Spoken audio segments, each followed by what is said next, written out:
Did you know that your ascendant, or rising sign as it's also called, may just be the single most important thing in your personal astrology chart? It explains a lot about your personality and almost everything about how others perceive you. Stick around and I'll explain. Hello, welcome to my brand new YouTube channel. My name is Giles, the DogStar Astrologer. There are a number of reasons why I decided to start this channel, and I'll be kicking this one off with a series designed for the absolute beginner on their journey in astrology, because I have found in my astrological practice that I tend to spend a lot of time explaining the absolute basics to people. Of course, I do find these days that many more people have knowledge about astrology and are learning about astrology than back in the day when I began. But for those who don't and haven't, this channel is for you. So almost everyone knows what their sun sign is. You know, that thing you get in the horoscope that gives you dates from the 21st of June until the 22nd of July is Cancer. Leo is the next month from the 21st to the 2nd. Virgo is the month after that, and so on and so on. But very few people know what their ascendant or rising sign is. For me, it's arguably the most important thing in astrology. But what is the ascendant or the rising sign, really? How do we calculate it? Why does it change every 2 hours? And why does it even matter? So today we're going to break it down with this tennis ball and this wooden meat skewer and a few other props that I've brought along. You're not going to need your computer. You're not going to need any fancy apps. Just an open mind and a little imagination. Let's begin, shall we? So, what is the ascendant? Well, it's the zodiac sign that was rising in the east at your moment of birth. It changes every 2 hours, roughly, and it represents the impression you make on the world, how you experience the world, and it's kind of like your cosmic front door where you come in and go out of and everybody else does too. And that brings us to the tennis ball. Okay, so this is where I need your imagination. This is the tennis ball Earth. This line around it is my really roughly drawn equator. And the dot over here is where you were born, at the time you were born, on the day you were born, marked on the planet. Of course, if you were born in the southern hemisphere, it's going to look like that. And if you're born in the northern hemisphere, it looks like that.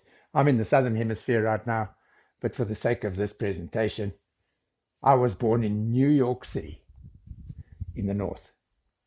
Okay, these lines down the sides are the horizons.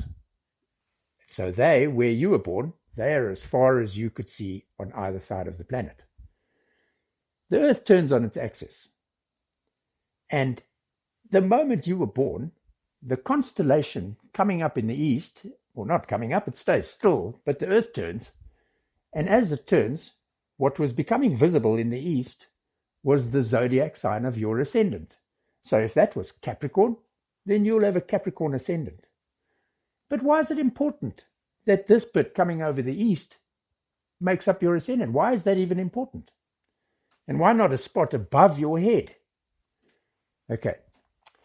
In a lot of ancient cultures, a day, a 24-hour period, was measured from sunrise through to sunrise. They very seldom would measure it from any other time. They wouldn't measure it from midnight to midnight the way we do. A day was sunrise to sunrise. So astrology looks at it in a very similar way. We say you were born, and whatever was rising, as with the sun in ancient cultures, whatever was rising would need to go through a full 24 hours facing this part of the planet to make a real strong impression on you. I hope you understand what I'm saying.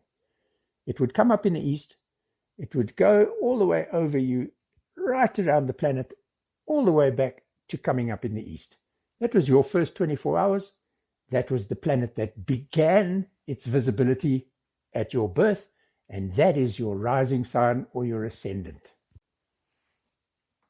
Just to illustrate this a little further, if you were born at midday, that means the sun is above your head, right?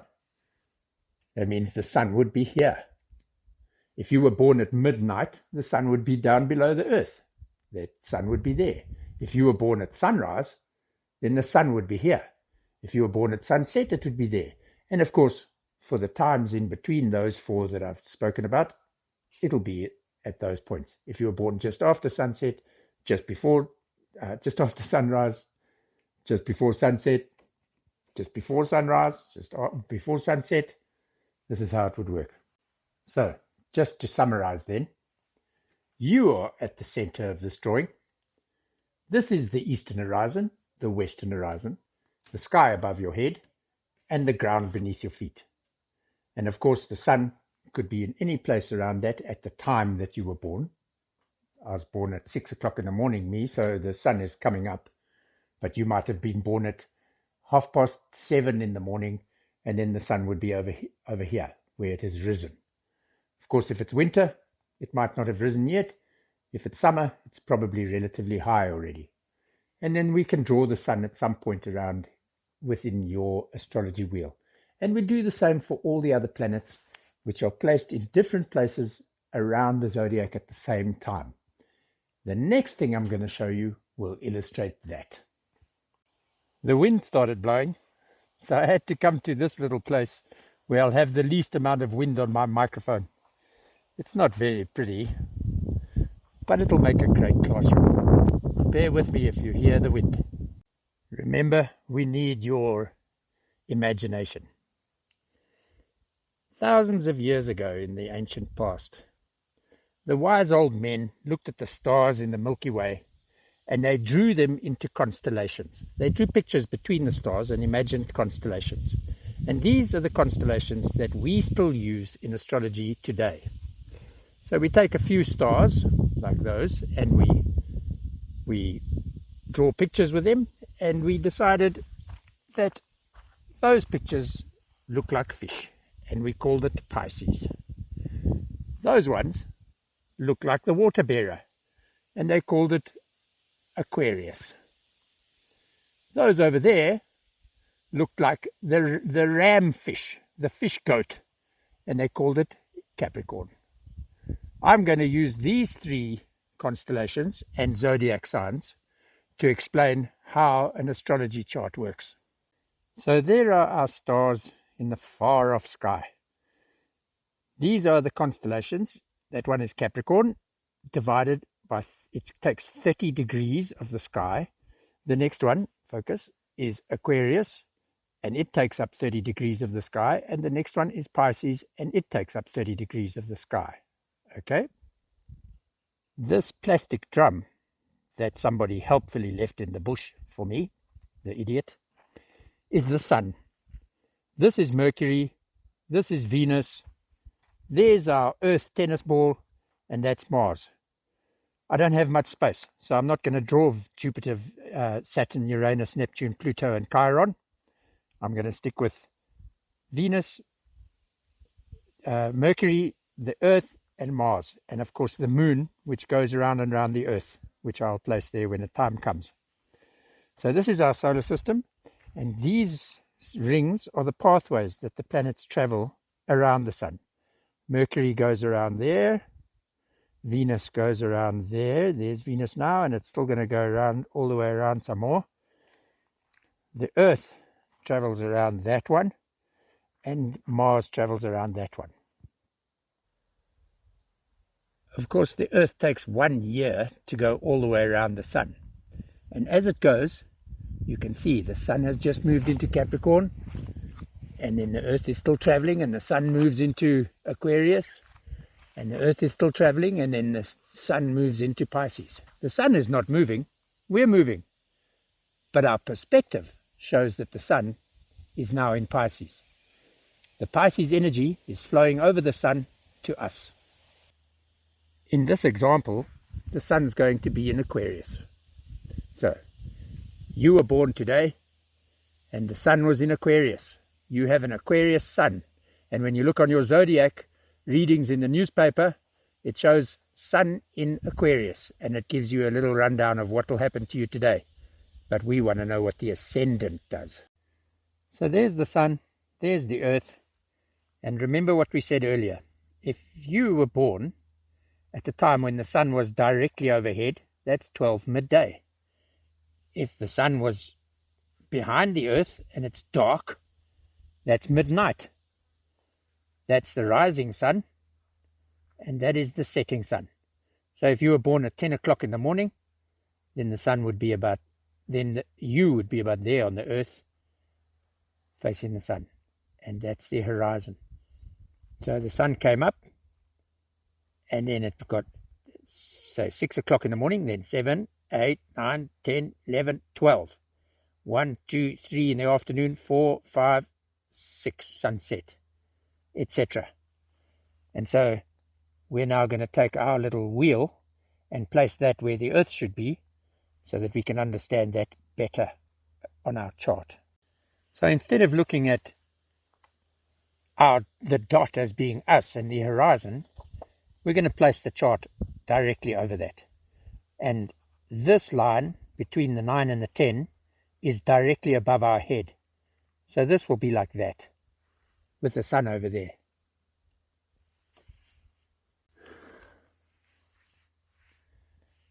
Now we're going to replace the earth with our astrology wheel. We put this line at the top between the 9th and 10th houses, which we call the MC, the median coeli. We put that above our head, which is the dot, and we lay the horizon over there. So the ascendant and the descendant are the horizon. This is what comes up, this is what goes down. The earth turns like that, and what rises here is the ascendant. So we're assuming, like that the sun was more or less at 10 o'clock in the morning. As you can see, it had risen at 6 and it's gone up till between 8 and 10. This part, the ascendant, is now pointing at Pisces. Inside is Venus. So Venus is also in Pisces. Aquarius is in our 12th house, and the sun. Mercury is in the 11th house in Capricorn, because it's facing Capricorn. Mars, which is over this side, is in our 8th house. Which means that Mars will be in Leo, in the 8th house. This will be Leo. And for every human, this will look different, because this turns once every 24 hours. So now we know a little bit about how we've set up our astrology chart. We know that rising in the east was Pisces, and we know that Venus was inside Pisces, so in the 1st house. The sun was in the 12th house in Aquarius, Mercury was in the 11th house in Capricorn, Mars was in the 8th house in Leo, and of course your other planets were around you in different places. We didn't look at Jupiter, Saturn, Chiron, Uranus, Neptune, and Pluto. So, but they'll be somewhere around inside this chart, in different signs, in different houses, and making up different angles. The only thing left to look at right now is the moon. So here's our Earth, there's the sun, and here's the moon. And of course the moon goes around the Earth once every 28 or 29 days. Round and round the Earth once every 28 or 29 days. If the moon was over there with Mercury behind, then it would be in Capricorn. If the moon was here between the sun and the Earth, this would be a new moon. There would be the first quarter moon, this would be a full moon, and this would be the last quarter. So we look at the phases of the moon, but we also look at where the moon is in our chart. So we can see it goes through all the signs and all the houses once every 28 days. And of course, as the Earth turns, it might be in a different house. Okay, so let's have a look at our hypothetical situation that we created up on the hill. Firstly, for our situation, the sun was in Aquarius. So the sun is in Aquarius every year between the 21st or the 22nd of January until the 21st or 22nd of February. It takes 1 year to go all the way through the entire zodiac, spending 1 month in each sign of the zodiac. So, for example, if you were born in mid-July, then the sun would be towards the end of Cancer. It's in Cancer from the 21st or 22nd of June until the 21st or 22nd of July. So if you were born mid-July, it would be towards the end of Cancer. It spends 1 month in Cancer. It spends 1 month in every single sign. The moon, on the other hand, takes 28 days to go around the zodiac, so it spends roughly 2.5 days in each sign. The ascendant takes 24 hours as the Earth turns to go through the entire zodiac. So it spends more or less 2 hours in each sign, the ascendant. This is what comes up in the east and what goes down in the west. This is the ground beneath your feet. That is the earth, the sky above your head. If you were born at midday, then the sun would be there at the MC, the highest point in the sky, and your ascendant would be in Taurus. This is for if you were born in Aquarius, of course. If you were born in Sagittarius, then at midday the sun would be there and your ascendant would be Pisces. If you were born when the sun was at midday in Cancer, then your ascendant would be in Libra. All the planets go around the zodiac at different speeds, and so no two charts will look alike. If you know your ascendant, put it in the comments below and tell us if people see you the way that your ascendant describes you. In further videos, I'll go into what the meaning of all the planets are, the meaning of the signs, and the meaning of the different ascendant signs, and I will describe what each of their houses mean. Briefly, the first house is your first impression, your body, your appearance. Your second house is how you deal with finances and your tastes, your likes and dislikes. The third house is about your siblings, your early learning environment, your early education, and short journeys. The fourth house is about your home, your family, your parents. Your fifth house, your children, your creativity, how you have fun. The sixth house is about health. It's about your daily routines and your workplace. The seventh house is relationships, all face-to-face, one-on-one relationships, including marriage and including contracts. The eighth house is about transformation. It's about your shared resources and your intimacy. The ninth house is about how you derive meaning in life. It is the house of God. It's your philosophy, your higher education, long distance travel, and foreign places. The 10th house is your reputation, your direction in life, and your career path. The 11th house is friendships, groups, alliances, and your hopes and dreams. The 12th house is your subconscious, how you deal with isolation, your dreams, and institutions, hospitals, etc.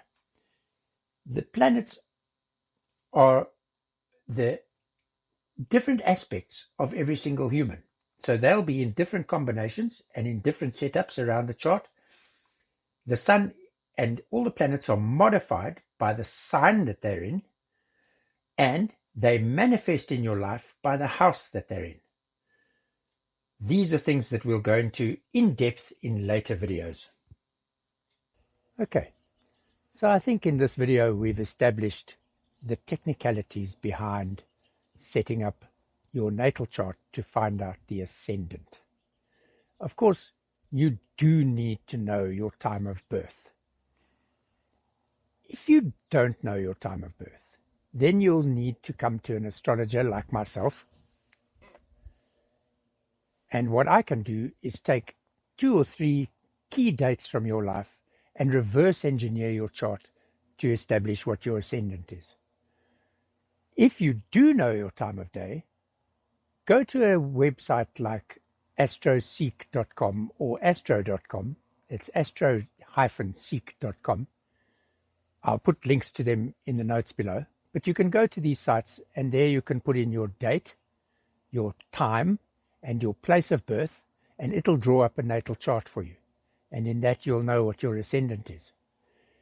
It doesn't help if you think, I was born sometime in the afternoon, or I think I was born at 7 p.m. You do need to be accurate with these things. The more accurate you are, the more accurate your chart will be, and the more accurate your chart reading will be. So it's very important to know. If you would like more contact with me, I'm putting my email address into the notes below. My website is undergoing some maintenance at the moment, so I won't be putting a link to my website, but I will do that in future videos. If you would like to establish or like to understand some of the meaning of your ascendant, I have written a blog post on my website about what the ascendant means for us all, which I will put a link to in the notes below. Otherwise, thank you very much for watching. I will be doing more videos. The next video will be all about the meaning of the ascendant, and I'll be slowly working my way through all the various aspects of astrology for the absolute beginner. We'll move on from the ascendant to the planetary meanings, to the sign meanings, and to all the house meanings. And after that, we'll move on to aspects, the angles between the planets in your astrology chart. And by the time you understand all of that, you should be able to read your own chart fairly well. Thank you very much. Bye-bye.